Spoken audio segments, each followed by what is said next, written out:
నెల్లూరు జిల్లాలో ఫ్యాక్టరీలో gas leakage ఘటన కలకలం రేపింది.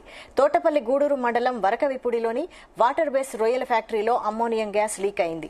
అక్కడ పనిచేస్తున్న కార్మికులు ఊపిరి అందక బయటకు పరుగులు తీశారు.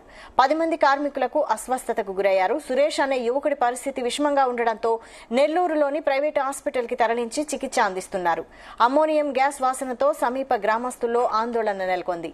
యాజమాన్య నిర్లక్ష్యంతోనే వాటర్ బేస్ కంపెనీలో గ్యాస్ లీక్ అయిందని గ్రామస్తులు మండిపడుతున్నారు.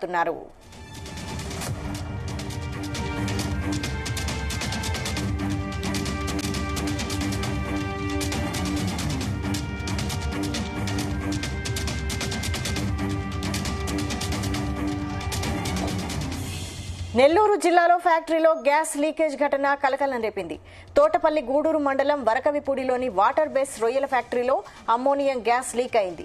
అక్కడ పనిచేస్తున్న కార్మికులు ఊపిరి అందక బయటకు పరుగులు తీశారు. 10 మంది కార్మికులకు అస్వస్థతకు గురయ్యారు.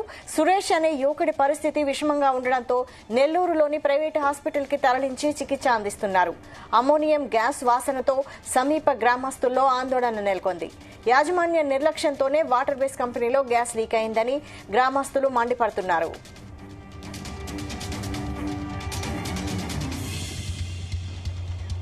ఇదే అంశంపై మరిన్ని డీటెయిల్స్ మా ప్రతినిధి మల్లికార్జున్ అందిస్తారు. మల్లికార్జున్, వైశాలి అయితే ఈ రోజు తోటపల్లి గూడూరు మండలం వరకాయపూడి గ్రామంలోని సంబంధించి అనంతపురం అక్కడే వాటర్ బేస్ కంపెనీ అనే రొయ్యల ఫ్యాక్టరీ ఉంది. ఆ రొయ్యల ఫ్యాక్టరీలో ఒక్కసారిగా గ్యాస్ లీక్ అవడంతో ఒకరికి పరిస్థితి విషమంగా మారింది. 10 మందికి తీవ్ర గాయాలయ్యాయి. అయితే వారందరినీ హోటాహుటిన అక్కడ స్థానికులు గాని అక్కడ పనిచేసే వారు సిబ్బంది గాని యాజమాన్యం కూడా నెల్లూరు ప్రైవేట్ హాస్పిటల్ కి తరలించారు వారికి ప్రథమ చికిత్స కోసం. అయితే మొత్తం యాజమాన్యం నిర్లక్ష్యం వల్ల ఈ గ్యాస్ లీక్ అవడం జరిగిందని కూడా గ్రామస్తులు అంటున్నారు. అయితే ఈ గ్యాస్ మొత్తం అమోనియా గ్యాస్ అంటారు. ఈ అమోనియా గ్యాస్ మొత్తం పక్కనే గ్రామాలకు కూడా పాకింది. అక్కడ గ్రామ ప్రజలు కూడా చాలా మంది ఆందోళన వ్యక్తం చేస్తున్నారు. అయితే ఈ 10 మంది పరిస్థితి అయితే నార్మల్ గా ఉందని చెప్తున్నారు. ఒకరు పరిస్థితి విషమంగా ఉందని అతను సురేష్ అంటారు. అక్కడ ఆపరేటర్ గా పనిచేస్తున్నారు. అంటే ఈ గ్యాస్ లీక్ అవడంతో ఈ గ్యాస్ మొత్తం పీల్చడంతో ఈ 10 మంది కూడా ఇప్పుడైతే నార్మల్ గా ఉందని డాక్టర్లు చెప్పారని చెప్పి కూడా యాజమాన్యం చెప్తుంది. అలాగే నెల్లూరు ఆర్డీఓ కూడా దీని మీద పరిశీలించాము, అయితే ఏమి ప్రమాదం ఏమీ లేదని చెప్పారు. అయితే డాక్టర్ని సంప్రదిస్తే మాత్రం డాక్టర్లు మాత్రం భవిష్యత్తులో అయితే ఈ గ్యాస్ అనేది ఊపిరితిత్తుల శ్వాసనాళాలకు వెళ్తుందని, అది నిదానంగా వారి ఆరోగ్యం మీద ఎఫెక్ట్ అయ్యి అనారోగ్య పాలయ్యే పరిస్థితి ఉంటుందని కూడా డాక్టర్లు కొందరు అయితే వెల్లడిస్తున్నారు. వైశాలి రైట్, అంటే ఇది ఇంతకు ముందు ఇలాంటి ఘటనలు జరిగాయి, ఇదే ఫస్ట్ టైమే? గ్రామస్తులు ఏమంటున్నారు దీనిపై?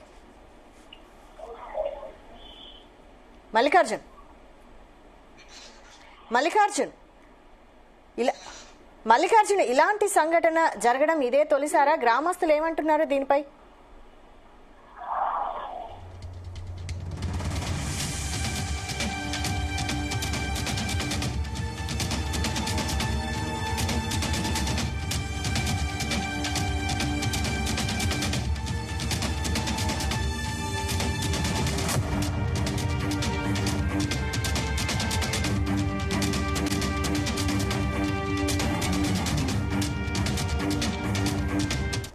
మల్లికార్జున్, ఇలాంటి ఘటన జరగడం ఇదే తొలిసారా? దీనిపై గ్రామస్తులు ఏమంటున్నారు గ్యాస్ లీక్ అవ్వడంపై?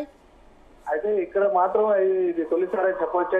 గ్రామస్తులు మాత్రం యాజమాన్యము అక్కడ సరిగా నిర్లక్ష్యం వల్లే ఇదంతా చోటు చేసుకుందని మాత్రం అయితే గ్రామస్తులు అంటున్నారు. అయితే దీని మీద మాత్రం అధికారులు క్షుణ్ణంగా పరిశీలించాలని, తమకు ఇబ్బందికరమైన ఉండడం వల్ల స్థానికులు ఇలా దగ్గర కూడా ఇటువంటి అమోనియా గ్యాస్ ఎఫెక్ట్ వల్ల చాలా మంది చనిపోయే ప్రమాదం ఉందని కూడా వాళ్ళు అయితే తీవ్రంగా ఆందోళన వ్యక్తం చేస్తున్నారు.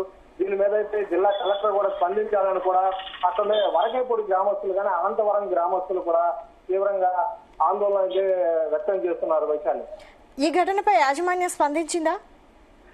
యాజమాన్యం అయితే మేము నిర్లక్ష్యం లేము, ఎప్పటికప్పుడు పరీక్షిస్తున్నామని మాత్రం చెప్తున్నారు. అయితే వాటర్ బేస్ కంపెనీ అనేది మల్టీనేషనల్ కంపెనీ అంటారు.